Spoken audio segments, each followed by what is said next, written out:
ആദ്യമായി പരിശുദ്ധ അമ്മ കൃപാസനത്തിൽ പ്രത്യക്ഷപ്പെട്ട ഈ ആൾത്താരയിൽ നിന്ന് സാക്ഷ്യം പറയാൻ അനുവദിച്ചതിന് എൻ്റെയും എൻ്റെ കുടുംബത്തിൻ്റെയും പേരിൽ പരിശുദ്ധ അമ്മയോടും തിരുക്കുമാരനോടും നന്ദി അറിയിക്കുന്നു. എന്നെ സംബന്ധിച്ചിടത്തോളം ഞാനൊരു പ്രൊഫഷണൽ സോഷ്യൽ വർക്കറാണ്. സോഷ്യൽ ഡെവലപ്മെൻറ്റ് സെക്ടറിൽ എനിക്ക് 2024 ജൂൺ 30 കൂടി എൻ്റെ ജോലി അവസാനിക്കുകയും അതിനെ തുടർന്ന് ജോലിക്ക് വേണ്ടി പ്രാർത്ഥിക്കുകയാണ് ഞാൻ ചെയ്തത്. അതിനു മുമ്പ് ഞാൻ ഇതിലേക്ക് എത്താനുണ്ടായ സാഹചര്യം എന്ന് പറയുന്നത്, ഒരു കുട്ടി എനിക്ക് റെയിൽവേ സ്റ്റേഷനിൽ നിന്ന് ഒരു പത്രം തരികയായിരുന്നു. ആ പത്രത്തിൽ ഞാൻ സാക്ഷ്യങ്ങൾ വായിച്ചുകൊണ്ട് ഞാൻ പ്രാർത്ഥിക്കാനായിട്ട് ആരംഭിച്ചു. അങ്ങനെ 2024 ജൂലൈ 4 ഞാൻ സ്വയം ഒറ്റയ്ക്ക് തിരുവനന്തപുരത്ത് നിന്ന് ഞാൻ ഇങ്ങോട്ട് ട്രാവൽ ചെയ്തു വന്നു. അങ്ങനെ ഇവിടെ വന്ന് പ്രാർത്ഥിച്ചു. ഞാനൊരു ഹിന്ദുവാണ്, പാലക്കാടാണ് എൻ്റെ വീട്. അതുകൊണ്ട് തന്നെ എനിക്ക് പ്രാർത്ഥനയോ മറ്റു കാര്യങ്ങളോ ഒന്നും അറിയില്ലായിരുന്നു. ഞാൻ മാതാവിൻ്റെ മുഖത്ത് നോക്കി പറഞ്ഞത് ഒറ്റ കാര്യമായിരുന്നു, എനിക്കൊരു ജോലി തരണം, അനേകം ആളുകൾക്ക് ജോലി കൊടുക്കുന്നുണ്ടല്ലോ. അത് മാത്രമായിരുന്നു ഞാൻ പറഞ്ഞത്. എനിക്ക് തോന്നുന്നു ഒരു 20 മിനിറ്റ് സമയം ഞാൻ പ്രാർത്ഥിച്ച് മുഖത്തേക്ക് നോക്കി മാത്രം പ്രാർത്ഥിച്ചുകൊണ്ടിരുന്നു. പറയുന്ന കാര്യം ഒന്നായിരുന്നു, കാരണം എനിക്ക് പ്രാർത്ഥിക്കാൻ അറിയില്ലായിരുന്നു. എന്തായാലും ശരി, ഒരു 20-25 മിനിറ്റ് ആയപ്പോഴേക്കും ഞാൻ ആപ്ലിക്കേഷൻ കൊടുത്ത കോർപ്പറേറ്റ് ഏജൻസിയിൽ നിന്നും എന്നെ വിളിച്ചു. അവർ പറഞ്ഞു, ഒരു 2 ആഴ്ചയ്ക്ക് ശേഷം നിങ്ങളുടെ ഇൻ്റർവ്യൂ ഉണ്ടായിരിക്കുമെന്ന് പറഞ്ഞു. അങ്ങനെ എൻ്റെ ഇൻ്റർവ്യൂ വളരെ ഭംഗിയായി നടന്നു.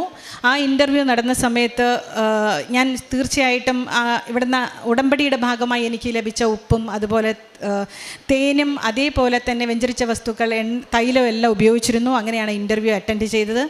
ഇൻ്റർവ്യൂ നടന്നു കഴിഞ്ഞ് പിന്നീട് അറിവൊന്നും ലഭിച്ചില്ല.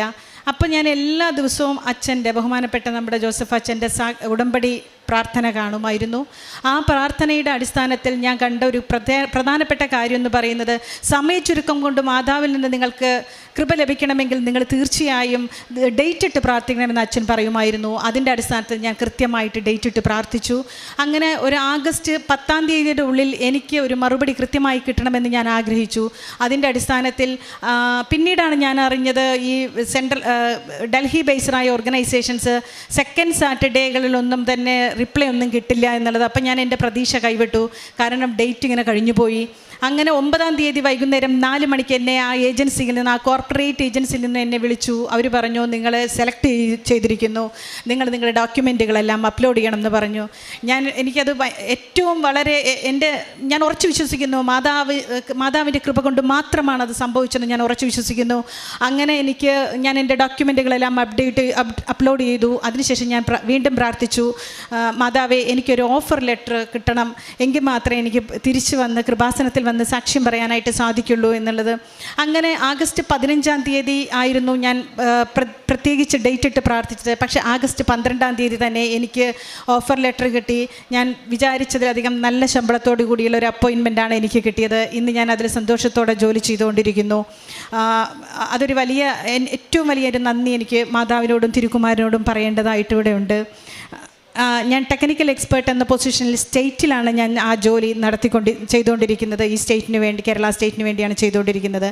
അടുത്തതായി എനിക്ക് കിട്ടിയ ഒരു പറയാനുള്ളൊരു സാക്ഷ്യം എന്ന് പറയുന്നത്, ഈ ഒരു ആഗസ്റ്റ് 12 ഓഫർ ലെറ്റർ കിട്ടി. ആഗസ്റ്റ് 15 എനിക്ക് ഇങ്ങോട്ട് വരണമായിരുന്നു. എൻ്റെ തിരി കഴിഞ്ഞിട്ടുണ്ടായിരുന്നു. ആദ്യത്തെ ഉടമ്പടിയാണ്. ആ തിരി മേടിക്കുന്നതിന് വേണ്ടി ഞാൻ ഇങ്ങോട്ട് വരാൻ വേണ്ടി പുറപ്പെട്ട അന്ന് രാത്രി 14 ഒരു പാമ്പ് ഞങ്ങളുടെ വീട്ടിലേക്ക് വന്നു. അമ്മയ്ക്ക് കുറച്ച് കാഴ്ചക്കുറവുണ്ട്, പക്ഷേ എങ്കിലും ലൈറ്റ് ഇട്ടാൽ എൻ്റെ അമ്മയ്ക്ക് നന്നായി കാണാം. അപ്പോൾ അമ്മ എന്നെ വിളിച്ചു പറഞ്ഞു, ഒരു പാമ്പ് വന്നിട്ടുണ്ട് എന്ന് പറഞ്ഞു. ഞാനും എൻ്റെ അമ്മയും മോളും മാത്രമാണ് എൻ്റെ വീട്ടിലുണ്ടായിരുന്നത്. ഈ സമയത്ത് ഒരു 1:30 സമയമാണ്. ഞാൻ നോക്കുമ്പോൾ ഈ 1:30 സമയത്ത് അമ്മയുടെ ഉറക്കപ്പിച്ചുകൊണ്ടായിരിക്കാം എൻ്റെ അമ്മ അത് പറഞ്ഞതെന്ന് ഞാൻ വിശ്വസിച്ചു. എന്നിട്ട് ഞാൻ എല്ലായിടത്തും തിരഞ്ഞു, പക്ഷേ പാമ്പിനെ ഒന്നും കണ്ടില്ല. വീണ്ടും ഞാൻ തിരിച്ചു പോയി ഉറങ്ങാൻ വേണ്ടി കിടന്നു. ഈ ഉറങ്ങാൻ വേണ്ടി കിടന്നപ്പോൾ എനിക്കൊരു സാക്ഷ്യം ഓർമ്മ വന്നു. അതായത് പിശാച് സർപ്പത്തിൻ്റെ രൂപത്തിൽ വരുമെന്നുള്ളൊരു സാക്ഷ്യവും, ഉപ്പിട്ട് പ്രാർത്ഥിച്ചാൽ അത് പോകുമെന്നുള്ളൊരു ഓർമ്മയും വന്നു. ഞാൻ ഉടനെ തന്നെ വിശ്വാസ പ്രമാണം ചൊല്ലി ഞാൻ മാതാവിനെ ശക്തമായി പ്രാർത്ഥിച്ചുകൊണ്ട് പറഞ്ഞു, എൻ്റെ അമ്മയ്ക്ക് കണ്ണ് കാണില്ല, നാളെ ഞാൻ ഇവിടുന്ന് പോവുകയാണ് മാതാവിൻ്റെ അടുത്തേക്ക്. അപ്പോഴേക്കും ഈ പാമ്പ് ഇവിടെ ഉണ്ടെന്നുണ്ടെങ്കിൽ എനിക്ക് കാണിച്ചു തരണം എന്ന് പറഞ്ഞ് ഞാൻ പ്രാർത്ഥിച്ചു. ദൈവത്തിൻ്റെ കൃപയാൽ ഞാൻ ആ പാമ്പിനെ എൻ്റെ കണ്ണിൽ കാണുകയാണ്. പക്ഷേ എനിക്ക് ഈ ഒരു അർദ്ധരാത്രി എനിക്ക് പ്രത്യേകിച്ച് ഈ പാമ്പിനെ കൊല്ലാനുള്ള കഴിവൊന്നുമില്ല. അതുകൊണ്ട് തന്നെ ഞാൻ പറഞ്ഞു, പിശാചായ പാമ്പെ നിന്നെ മാതാവിൻ്റെ കൃപ കൊണ്ട് മാതാവേ ആ പാമ്പിനെ ഇവിടെ നിന്ന് മാറ്റിത്തരണേ എന്ന് പറഞ്ഞു. പിറ്റേ ദിവസം രാവിലെ ഞാനും എൻ്റെ മോളും അവിടെ എല്ലായിടത്തും തിരഞ്ഞു. പക്ഷേ ആ പാമ്പിനെ കാണാനായിട്ട് പിന്നെ സാധിച്ചില്ല. അതൊരു എനിക്ക് അമ്മ എന്നെ സംരക്ഷിച്ചു എന്നുള്ളതിൻ്റെ വ്യക്തമായൊരു ഉറപ്പാണ്. അവിടുത്തെ നീലങ്കിയാൽ എന്നെ പൊതിഞ്ഞ് സംരക്ഷിച്ചിരിക്കുന്നു എന്ന് വേണം വിശ്വസിക്കാൻ. പിന്നെ ഉപ്പിട്ട ശേഷം ഞാൻ ആ പാമ്പിനെ കണ്ടതേ ഇല്ല എന്നുള്ളതാണ് അതിൻ്റെ ഏറ്റവും പ്രധാനപ്പെട്ട പ്രത്യേകത. ഇനി മൂന്നാമത്തൊരു സാക്ഷ്യം എന്ന് പറയുന്നത്, ഞാൻ വൈകുന്നേരം ഒരു 9 മണിയോടുകൂടിയാണ് ഞാൻ വീട്ടിലെത്താറുള്ളത്. അങ്ങനെ പോകുന്ന സമയത്ത് 2 ബൈക്കുകളിലായിട്ട് ഞാനും എൻ്റെ ഹസ്ബൻഡ് യാത്ര ചെയ്യുകയാണ്. അപ്പോൾ ഒറ്റപ്പാലം എന്ന് പറയുന്ന ഒരു സ്ഥലത്തെത്തിയ സമയത്ത് ഹസ്ബൻഡ് ഹോട്ടലിൽ കയറി, ഞാനും ഹോട്ടലിൽ കയറി ഭക്ഷണം കഴിച്ച ശേഷം ഞാൻ മുൻപിൽ എൻ്റെ സ്കൂട്ടർ ഓടിക്കുന്നു, അതിൻ്റെ പുറകിൽ അദ്ദേഹത്തിൻ്റെ ബൈക്ക് ഓടിച്ചു വരികയാണ്. ഈ സമയത്തൊക്കെ തന്നെ എപ്പോഴും ഞാൻ പറയും, മാതാവ് മുല്ലപ്പൂവിൻ്റെ മണം കൊടുത്തു, അതുപോലെ തിരിയിൽ പ്രത്യക്ഷപ്പെട്ടു എന്നൊക്കെ പറയുമ്പോൾ എന്നെ കാണാൻ മാത്രം എന്തേ വന്നില്ല എന്നുള്ളത് ഞാൻ എപ്പോഴും ഒരു ചോദ്യം മാതാവിനോട് ചോദിക്കുമായിരുന്നു. അന്നും അതേ യാത്രയിൽ ഞാൻ ചോദിച്ചു, എന്നെ കാണാൻ മാത്രം മാതാവേ എന്തേ വരില്ലേ എന്നുള്ളത്. എനിക്ക് പറയാൻ പറ്റില്ല, വിശ്വസിക്കാൻ പ്രയാസമുള്ളൊരു കാര്യമാണ്. പെട്ടെന്ന് തന്നെ ഒരു കാട്ടിൽ നിന്ന്, ആ കാട്ടിൽ എങ്ങനെ ആ നായ വന്നു എന്ന് എനിക്കറിയില്ല, ആ ഒരു വലിയ നായ എൻ്റെ വണ്ടിക്ക് മുന്നേ ഭയങ്കരമായ ശബ്ദത്തോടെ അടിച്ചിട്ടും ഞാൻ റോഡിൻ്റെ ഒരു സൈഡിലായിരുന്നു വണ്ടി ഓടിച്ചുകൊണ്ടിരുന്നത്. ഞാൻ ആ വണ്ടിയിൽ നിന്ന് തെന്നി ഇപ്പുറത്തെ സൈഡിലേക്ക് പോയി എന്നതാണ് സംഭവിച്ചത്. പക്ഷേ അപ്പോഴും എൻ്റെ വണ്ടി എങ്ങനെ നിന്നു എന്നുള്ളത് എനിക്കറിയില്ല. എൻ്റെ കാലൊന്ന് നിലത്ത് കുത്തുകയോ അതുപോലെ വണ്ടി ഒന്നും മറിയുകയോ ചെയ്തില്ല എന്നുള്ളത് ഞാൻ ഓർമ്മിക്കുന്നു. ഇതും മാതാവ് എനിക്ക് തന്ന സംരക്ഷണമായിട്ട് തന്നെ ഞാൻ ഉറച്ചു വിശ്വസിക്കുന്നു. അതുപോലെ തന്നെ വളരെ സമയച്ചുരുക്കം കൊണ്ട് അച്ഛൻ്റെ പ്രാർത്ഥനയിൽ അച്ഛൻ പറയാറുണ്ട്, സമയച്ചുരുക്കം കൊണ്ട് മാതാവ് നമ്മളെ സഹായിക്കുമെന്നുള്ളത് പറയാറുണ്ട്. അതും ഇവിടെ വളരെ വ്യക്തമായൊരു തെളിവുണ്ടായി. കാരണം ഞങ്ങൾ സ്ഥലം പോയിരുന്നില്ല. ഈ ഒരു അവസ്ഥയിൽ ഞാൻ ആത്മാർത്ഥമായിട്ട് നിയോഗം വെച്ച് പ്രാർത്ഥിച്ചിരുന്നു, ഇന്ന് ആ സ്ഥലം വിറ്റുപോയി എന്നുള്ളതാണ്. അതും മാതാവിൻ്റെ ഒരു സമയച്ചുരുക്കത്തിൻ്റെ പ്രവർത്തനത്തിൻ്റെ ഫലമായി നടന്നു എന്ന് വേണം, മാതാവ് സംരക്ഷണം നൽകി എന്ന് വേണം ഞാൻ ഉറച്ചു വിശ്വസിക്കുന്നത്. 1.5 വർഷത്തിന് ശേഷമാണ് അത് സംഭവിച്ചത്. അതുപോലെ തന്നെ എൻ്റെ കുഞ്ഞിന് USS സ്കോളർഷിപ്പ് ഞാൻ പ്രാർത്ഥിച്ചുകൊണ്ടിരുന്നു, മോൾക്ക് കിട്ടണേ എന്നുള്ളത്. അപ്പോൾ മോള് പറഞ്ഞു 69 മാർക്കായിരിക്കും അമ്മയെ കിട്ടാൻ എനിക്ക് സാധ്യത എന്ന് പറഞ്ഞു. ദൈവത്തിൻ്റെ കാരുണ്യം, ഞാൻ എല്ലാ ദിവസവും രാവിലെ പ്രാർത്ഥിക്കാറുണ്ട്. അവൾക്ക് ഉപ്പും തേനും അതുപോലെ വെഞ്ചരിച്ച എണ്ണയും അവളുടെ നെറ്റിയിൽ തൊട്ട് കുരിശ് വരച്ച് പ്രാർത്ഥിക്കുമായിരുന്നു. അങ്ങനെ പ്രാർത്ഥിച്ചുകൊണ്ട് ഞാൻ വിശ്വാസ പ്രമാണം ചൊല്ലി ഒരു ദിവസം രാത്രി പ്രാർത്ഥിച്ച ശേഷം ഞാൻ പറഞ്ഞു, ഇല്ല, നിനക്ക് 71 72 മാർക്ക് കിട്ടുമെന്ന് പറഞ്ഞു. എനിക്കറിയില്ല എന്താണ് എൻ്റെ നാക്കുകൊണ്ട് അങ്ങനെ പറയാൻ തോന്നിയതെന്നുള്ളത്. എന്തായാലും അവളുടെ റിസൾട്ട് വന്ന സമയത്ത് അവൾക്ക് 72 മാർക്കോടുകൂടി അവൾ വിജയിച്ചിരിക്കുന്നു. ഇതും ഞാനിവിടെ സാക്ഷ്യപ്പെടുത്തേണ്ട പ്രധാനപ്പെട്ട കാര്യങ്ങളാണ്. സത്യത്തിൽ മനുഷ്യന് അസാധ്യമായത് ദൈവത്തിലൂടെ സാധ്യമാവും എന്നുള്ളതിന് ഏറ്റവും നിതാന്തമായ തെളിവാണ് നമ്മുടെ ഈ കൃപാസനത്തിൻ്റെ ഈ ആലയം എന്ന് പറയുന്നത്. തീർച്ചയായും നിങ്ങൾക്ക് ഓരോരുത്തർക്കും ഇതുപോലെ അനേകം നടക്കാത്ത സാഹചര്യങ്ങൾ, അനേകം നടക്കാത്ത കാര്യങ്ങൾ ദൈവമാതാവിലൂടെ നടത്തിത്തരുമെന്ന് ഉറച്ചു വിശ്വസിക്കുന്നു. നിങ്ങളെല്ലാവരും കൃത്യമായി പ്രാർത്ഥിക്കുകയും ആ പ്രാർത്ഥനാ ജീവിതം മുന്നോട്ട് കൊണ്ടുപോവുകയും ചെയ്യണം. എന്നെ സംബന്ധിച്ചിടത്തോളം എൻ്റെ ആത്മീയ ജീവിതം എന്ന് പറയുന്നത് കൃത്യമായിട്ടുള്ള പ്രാർത്ഥന എല്ലാ ദിവസവും നടത്തും. അച്ഛൻ്റെ ഉടമ്പടി നിയോഗ പ്രാർത്ഥനകൾ ഞാൻ കാണാറുണ്ട്. അതേപോലെ തന്നെ ഡെയിലി ബ്രെഡിൽ ഞാൻ കേൾക്കാറുണ്ട്. അതെല്ലാം ഞാൻ ചെയ്യാറുണ്ട്. പ്രേക്ഷിത പ്രവർത്തനം എന്ന് പറയുന്നത് പ്രധാനമായിട്ടും എല്ലായിടത്തും, അതായത് റെയിൽവേ സ്റ്റേഷനുകളിൽ ഫുഡ് കൊണ്ടുകൊടുക്കാറുണ്ട്. അതേപോലെ ജോലിയില്ലാത്ത ആളുകൾക്ക് എൻ്റെ ഒരു പൊസിഷൻ വെച്ച് എനിക്ക് സഹായിക്കാൻ ചെയ്യുന്ന അളവിൽ ഞാൻ സഹായിക്കാറുണ്ട്. ഇതെല്ലാം എൻ്റെ പ്രേക്ഷിത പ്രവർത്തനത്തിൻ്റെ ഭാഗമായിട്ട് ചെയ്യുന്നു.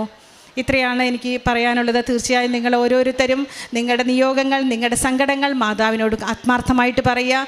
ദൈവം എല്ലാ രൂപത്തിലും നിങ്ങളെ സഹായിക്കും. ദൈവത്തിന് 1000 നന്ദി. പരിശുദ്ധ മാതാവിനും അതുപോലെ തന്നെ തിരുകുമാരനും 1000 നന്ദി അറിയിച്ചുകൊണ്ട് ഞാൻ എൻ്റെ വാക്കുകൾ നിർത്തുന്നു. Thank you so much. എൻ്റെ ദൈവം രക്ഷയുടെ ദൈവമാണ്. മരണത്തിൽ നിന്ന് എനിക്ക് മോചനം നൽകേണ്ടതും ദൈവമായ കർത്താവാണ്. സങ്കീർത്തനം 68:20 വചനമാണ്. ഉടമ്പടി എന്നത് രക്ഷിക്കുന്ന ദൈവത്തിൽ പൂർണ്ണ വിശ്വാസം വയ്ക്കുന്ന ആത്മീയ വാഗ്ദാന പ്രതിജ്ഞയാണ്. നമ്മുടെ ജീവിതത്തിലെ അസാധ്യങ്ങൾ ദൈവത്തിനെ ഏൽപ്പിക്കുന്ന ഒരു പ്രഖ്യാപനമാണ് മരിയൻ ഉടമ്പടി. ആദ്യമായിട്ട് തന്നെ ഒരു ജോലിക്ക് വേണ്ടിയിട്ടാണ് ആഗ്രഹിച്ചത്. ഇവിടെ വന്ന ആ ദിവസം തന്നെ, പത്രം ദിവസം കിട്ടിയ ദിവസം തന്നെ ഈ സഹോദരി പ്രാർത്ഥനയിലായിരുന്നു. ഇവിടെ ഉടമ്പടി എടുക്കാനായിട്ട് പരിശുദ്ധാമ്മയുടെ സന്നിധിയിൽ പരിശുദ്ധാമ്മ പ്രത്യക്ഷപ്പെട്ട ഈ ആലയത്തിൽ ഇവിടെ ഇരിക്കുമ്പോഴാണ് ഇൻ്റർവ്യൂ ഉണ്ടെന്ന് പറഞ്ഞ് പെട്ടെന്നൊരു കോൾ വരുന്നത്. അപ്പോൾ തന്നെ മനസ്സിലായി പരിശുദ്ധ അമ്മയുടെ ഇടപെടൽ ഈ സഹോദരിയുടെ ജീവിതത്തിൽ പെട്ടെന്ന് തന്നെയായിരുന്നു. പൂർണ്ണമായിട്ട് വിശ്വാസത്തോടെ വന്നപ്പോൾ ദൈവം തന്നെ രക്ഷകനാണ് എന്നുള്ളൊരു വലിയൊരു ബോധ്യമാണ്, പരിശുദ്ധ അമ്മയുടെ സാന്നിധ്യം ഉണ്ട് എന്ന് മനസ്സിലാക്കി ഒരു ഇൻ്റർവ്യൂയുടെ കോൾ വരികയും ഇവിടെ വെച്ച് തന്നെ ഈ ആലയത്തിൽ ഇരിക്കുമ്പോൾ പരിശുദ്ധ അമ്മയുടെ സന്നിധിയിൽ പ്രാർത്ഥിച്ചുകൊണ്ടിരിക്കുമ്പോൾ തന്നെ ആ ഇൻ്റർവ്യൂ വരികയും ചെയ്തപ്പോഴാണ് ഈ മകൾക്ക് പൂർണ്ണ വിശ്വാസമുണ്ടായിരുന്നു. അമ്മ തന്നെ ഈ കാര്യത്തിൽ ഇടപെടും, എനിക്കൊരു നല്ല ജോലി ലഭിക്കുമെന്നുള്ളൊരു വിശ്വാസം. അങ്ങനെയാണ് ഈ സഹോദരി ഡേറ്റ് ഇട്ട് പ്രാർത്ഥിച്ചത് ഓഗസ്റ്റ് 10. ഓഗസ്റ്റ് 9 തന്നെ ഇൻ്റർവ്യൂവിന് സെലക്റ്റായി. പിന്നെ പെട്ടെന്ന് തന്നെ ജോലിയും ഒരു നല്ലൊരു കേരള സ്റ്റേറ്റ് ഗവൺമെൻറ്റിൻ്റെ സ്റ്റേറ്റ് ലെവൽ ടെക്നിക്കൽ എക്സ്പേർട്ടായിട്ടാണ് നല്ലൊരു ജോലി നൽകി പരിശുദ്ധ അമ്മ ഈ സഹോദരി അനുഗ്രഹിക്കുകയാണ് ചെയ്തത്. അങ്ങനെ ഓഫർ ലെറ്റർ കിട്ടാൻ പോലും കൂടെ ഓഗസ്റ്റ് 15 ഈ സഹോദരി ഇട്ടിരുന്നത്. അതും 12 തന്നെ ഓഫർ ലെറ്റർ കിട്ടി. ഇതെല്ലാം പരിശുദ്ധ അമ്മയുടെ ഒരു വലിയ ഇടപെടലാണ്.